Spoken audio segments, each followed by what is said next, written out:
Okay, we're going to move on with the program now, and the duo I'd like to call onto the stage now are longtime supporters of IGLTA and actually need no introduction for most of you, apart from, of course, the first-timers who, as of today, are no longer first-timers. The two gentlemen are Tom Roth, President of Community Marketing and Insights, who's already been given a shout-out actually by Rick a few minutes ago, and Dave Paisley, CMI's Senior Research Director, who also led their Hospitality 101 workshop yesterday. Before the pandemic hit, the IGLTA Foundation had actually commissioned an LGBTQ plus and Asia traveler study, which was sponsored by 5 different companies, and Tom and David are going to share some of the findings from that report with us right now. Thank you. Please, welcome to the stage.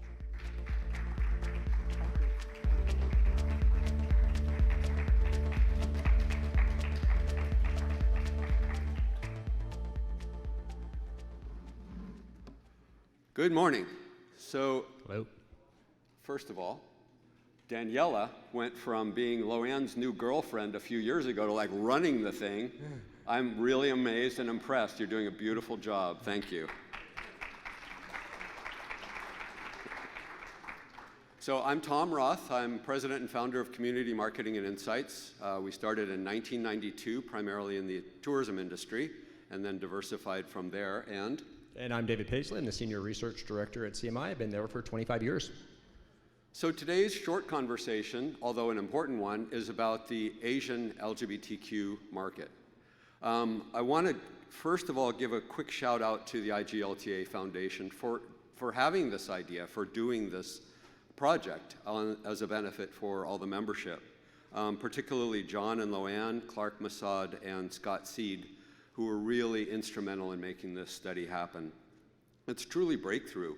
Nothing else like this had ever been done before. The presenting sponsors of the study, who basically made it happen, were the Hawaii Tourism Authority in Los Angeles, and our other sponsors are Airbnb, MGM Resorts, and NYC and Company. So thank you to them for doing this.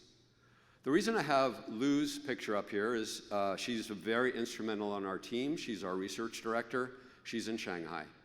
So she's not with us today, but she's very much with us in spirit. And Lou was the architect of the study. She's born and raised in mainland China.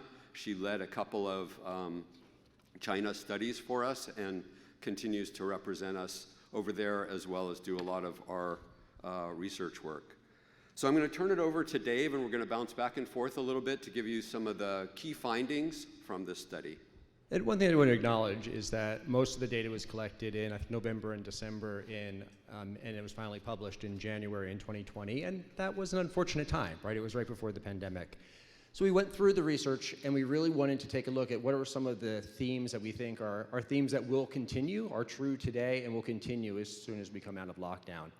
So first thing I want to acknowledge is that we got over 3,000 people to participate in the research, which I think was really great. But I even think our research plan of how we got those 3,000 people may really reflect what it is like for you to do outreach within the 5 countries that we did the research, which was Japan, mainland China, Taiwan, Thailand, and Hong Kong. So the one thing that we really noticed is that the LGBT community in Asia is very, very young. The median age of the respondents was 32.5 years, and I think there's about over 60% were under age 35. So that's something to really understand. I think for older LGBTQ people in these countries, it was really hard to come out if you were 55 or 60. So it's really important to understand that when you're working with the community in Southeast Asia and Asia, it's important to really understand that you're working probably with a younger community, and it's an investment in the future. Because a lot of these people may not have all the resources to travel right now, but they will in the future, and more young people are coming out.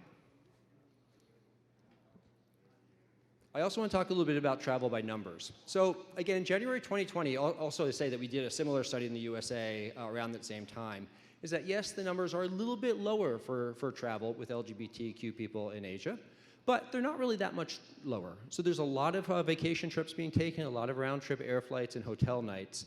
What we did find, though, is that although, as I said earlier, that a lot of people were younger, under age 35, and it was harder actually to find people, say, over age 45 to take the research, We did find some, and there's definitely this luxury market of older LGBTQ people in Asia that are traveling the world. I think by numbers, they're smaller, but it's definitely there. So if you are in a luxury travel product that's really going after older and more wealthy people, that market is there. It's just smaller right now in Asia. And this is just 2 countries, Japan and mainland, but I wanted to just point out that we did find that 64% of all the Asia participants took at least one international vacation in the last 2 years. They are traveling. But we did really notice that from country to country, it was very, very different about where they are traveling to, and there's a lot of reasons for that. The economies of some of these countries are better than others. Some of these countries are actually younger than others. Like in Japan, it wasn't a very young group, it was an older group. Some of these countries have an easier time with visas traveling to different places. So here's a good example of how people were traveling from Japan versus mainland China, and it is very different. Like, I think especially for Japan, there was a much more travel to the United States and Europe than it was from mainland China. But the only other thing I want to stress is that a lot of people in this room are from Europe or the United States or Canada, is that there's a lot of competition within Asia for the LGBTQ traveler. So when you think about international trips, your competition is really within the 5 countries, but also South Korea and other destinations within Asia that are very popular with the LGBTQ community. So we're talking about 5 different countries in Asia. We're looking at mainland China, Hong Kong, Taiwan, Japan, and Thailand. And obviously, those are very different markets. We can say the Asian market, but just like there's no LGBTQ market, our message for years, there's no Asian market. There are many, many segments within Asia, and we need to understand those differences to be successful, and we need to interpret our message to those markets. However, we did find some similarities from an LGBTQ perspective throughout those 5 countries, even from Thailand all the way to Japan. And that's not insignificant. We also found similarities with the Asia study that we produced to some of the other studies that we've produced for other countries, in North America and so forth. So what we found is that there's a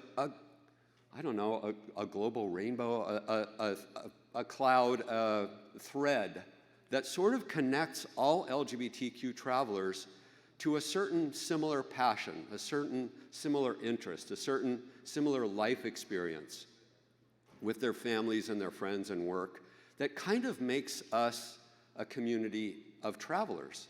So I think that's an important fact here. Even though there are certainly distinct differences between the countries and our opportunities in those different countries, there is such a thing as an LGBTQ traveler from that perspective. And just to shout out, that is the mission of IGLTA, right? So IGLTA, I think in some ways is doing their job when we look at data like this, because we have this international LGBTQ community that actually has similar feelings about travel. One thing that is a bit different about the Asian community versus, say, the North American or Western European community is how out they are. And the degrees and to whom they are out. And this matters, of course, when we're talking about LGBTQ communications and better understanding our markets. We found that only 13% indicated that they're fully out. And again, this is across all of Asia. There's a breakdown there on the right by segment, by country. But being fully out is something that is important to travelers. I remember when we were starting this company back in the early 90s, there were a few key destinations, Key West, Provincetown, Palm Springs in the United States, where we would gravitate where we could be fully out because we weren't out at home, we weren't out at work, we couldn't be a fully integrated out LGBTQ person, so we traveled in order to be out. And that was a big motivator and still is for many of us to travel somewhere else to be more out. And the Asian community is feeling that as well. So understanding the degree to which the Asian LGBTQ community is fully out is important. And there are social pressures there, family pressures, parents wanting their children to have grandchildren. This is similar in Latin America and other regions of the world where coming out is more of a challenge. But I think it affects travel. On the other side of that, though, is LGBTQ community members are moving. They're moving away from home, and that is giving them a sense of freedom. And it's also giving them an ability to conceive of traveling to Paris or to Cape Town, right? Or to Atlanta. So this migration, which we also find in the North America market, moving away from home and family, opens doors, opens perspectives, opens a motivation, a passion for experiences outside of the home. So I think that's a plus side on the Asian market. They're more likely to want to explore the world. So the reason for this, in fact, I should have probably started off with this. Why are we talking about the Asian market right now, right here in COVID? As Miguel from Tour España so beautifully said, COVID has given us a time to think. I loved that. We're all sort of in a pause mode, just ready to pounce. And as Jody said, we want to do things differently. We have to, and we want to. So now's the time to sort of open our perspective. I think you can be first to market in many Asian countries if you do the proper preparations. One thing I want to talk a little bit about the women's market and also our outreach experience within the 5 countries is that what we really did find is it was very different from country to country of how strong the lesbian and bisexual women's market was. Particularly in mainland China was very, very strong. And what you'll see if you go through the full report, which is available to everyone here, is that the women's market in mainland China is really strong. And what I understand from Lou, that's actually true in the general population there too, is that, that the women actually make the travel decisions often within the country. So what we found is a really strong base of cisgender, lesbian, and bisexual women in mainland China that were really making the travel decisions and were actually traveling very, very strongly, as strongly, if not more, than gay and bisexual men. So that's something to keep in mind too. On the other hand, when we looked at, say, Japan, we actually didn't get much representation from Japan, and we found that the travel for women was actually less than the men for Japan. So I think it differs from country to country in this study, but for some of the countries, the women's market was very, very strong. What is one common thread among LGBTQ travelers? We find it in the USA, and this is one of the common threads that we found when we were looking at the Asia community as well. They want to go somewhere LGBTQ welcoming. They're saving up their money. They're taking their time away. They don't want to be treated with disrespect, right? It's like fundamental. I'm going on vacation to have a good time, not to have a bad time, right? So traveling to LGBTQ welcoming destinations is a key motivator, and also the ability to be out and open sort of comes back to that. They're not out and open as much at home with their families and their friends and their work. When they travel somewhere, they want to be able to be out and open. And one of the features that they're looking for is just to be able to hold hands with their loved one while they're walking down the street. So this motivation of traveling to an LGBTQ-friendly destination was important to over a third of those who took the survey. But the one thing that I would caution is that when we look at LGBTQ-friendly destinations, that there are a lot of them in the world, obviously, represented at this convention. But we looked at the top motivators of picking one destination over the other. There was a sort of a first tier, a middle tier, and a lower tier, and this chart doesn't have the lower tier. But the most important was those things that everyone travels through, you know, rest and relaxation, the top tourist attractions, new cultures, new experiences, and particularly the food scene was very, very strong for the Asian market. But the reason they're traveling to any destination is they're choosing the destination for that first. On the second level, it also needs to be LGBTQ friendly, and that LGBTQ infrastructure is going to be important. But ultimately, they're probably going to be picking their destination based on the more typical tourism attractions within your destination. And as we're wrapping up here, how do you connect with Asian LGBTQ travelers?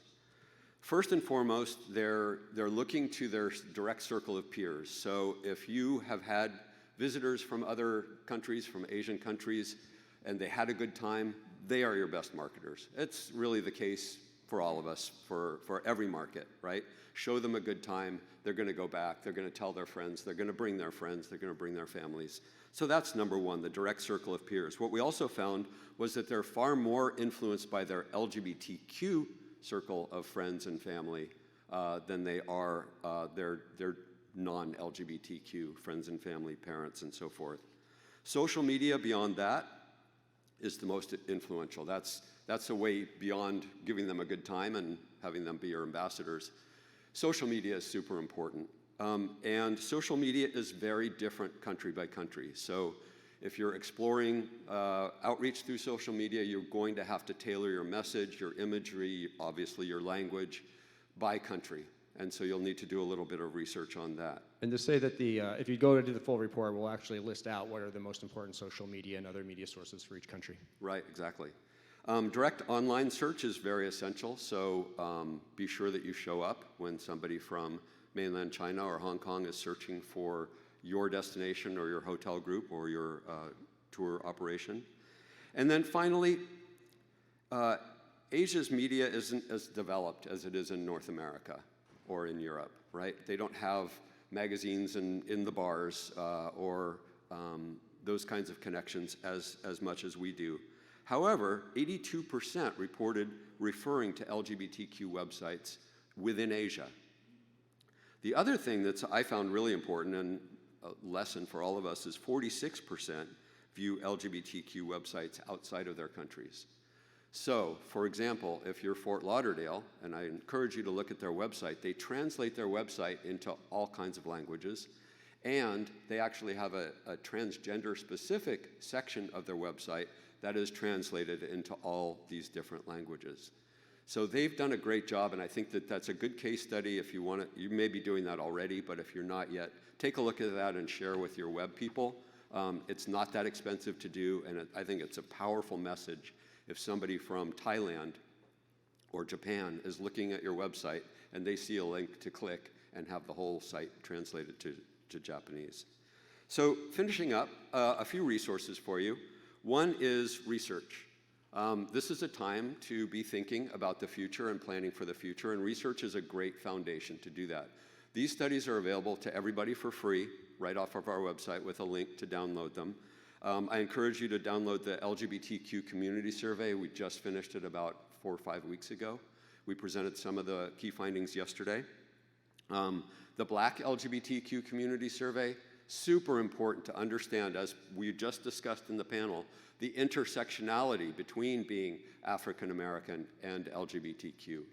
So getting to understand other segments of our market is super important. COVID and LGBTQ travel, we've done 3 studies so far, and we're going to be doing another update this fall. So there are lots of studies there that you can download. The transgender study that we did for Fort Lauderdale is also on the website, thanks to Fort Lauderdale. If you're interested in sharing education, we actually produced a site called LGBTQ Tube, and that is about 20-minute sessions. About a quarter of them are travel specific. They're case studies, Procter & Gamble, there's Miami, there's Fort Lauderdale, case studies to help you learn. All this is available for clicking and for free. So I encourage you to take a look at that. And if you have questions, since we don't have time for Q&A. And I just encourage you to download the study we've been talking about. It is available from the IGLTA. Right. The Asia study's on there as well, right.